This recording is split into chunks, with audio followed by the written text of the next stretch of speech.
প্রিয় ভিউয়ার্স, হৃদয়ে বসবাস চ্যানেলের পক্ষ থেকে সবাইকে শুভেচ্ছা। আশা করি সকলে ভালো আছেন। আজ আমি আপনাদের জানাবো ইতিহাসে বহুল আলোচিত ও সমালোচিত ব্রিটিশ অন্ধকূপ হত্যা সম্পর্কে।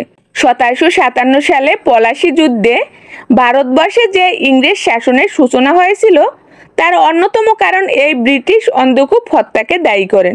ব্রিটিশরা ভারতীয় উপমহাদেশে বাণিজ্য লাভের পর রাজ্য লাভের নেশা বেড়ে যায়। সিরাজের পিতামহ নবাব আলীবর্দী খাঁ এটা আগেই বুঝতে পারেন, কিন্তু তার রাজ্যকাল মহারাষ্ট্র ও আফগান দমন নিয়ে কেটে যায়। নবাব আলীবর্দী খাঁ মৃত্যুসজ্জায় সিরাজউদ্দৌলাকে ইংরেজদের দমনের পরামর্শ দিয়ে যান। সিরাজউদ্দৌলা সিংহাসন আহরণের পর ইংরেজদের পুরাতন ও নতুন দুর্গ নির্মাণের উপর নিষেধাজ্ঞা জারি করেন, কিন্তু ইংরেজরা তার কথায় কর্ণপাত না করায় নবাব কাসেম বাজার কুটি দখল করেন। পরে কলকাতা দখলের জন্য 30,000 সৈন্য নিয়ে ফোর্ট উইলিয়াম দুর্গের প্রবেশদ্বারে এসে পৌঁছান। তাই ইংরেজরা প্রতিহত করার জন্য কামান ব্যবহার করেন, কিন্তু কাজ হয়নি। 1756 সালের 20 জুন সকাল থেকে দুপুর পর্যন্ত 25 জন ইংরেজ সৈন্য নিহত হন এবং 70 জনের বেশি আহত হন। অনেকে দুর্গের মধ্যে আশ্রয় নেন আর অনেকে নৌকাযোগে পালিয়ে যান।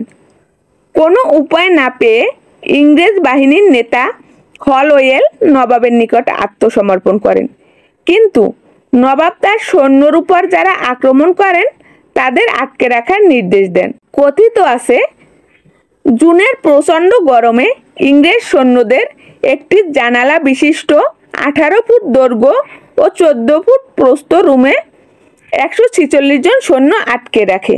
এতে 146 জনের মধ্যে 123 জন সৈন্য মারা যায়।